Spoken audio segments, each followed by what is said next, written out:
Hi guys, ito yung aming buhay mga guys.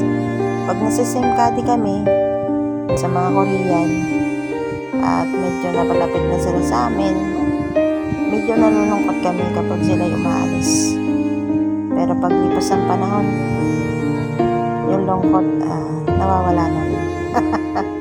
Sanay po kaming masaktan, kami mga kadi na hubog sa sanay kaming maiwan. Yun guys.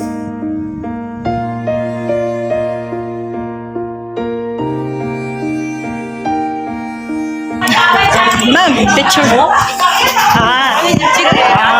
너무 이쁘다고. 감사합니다.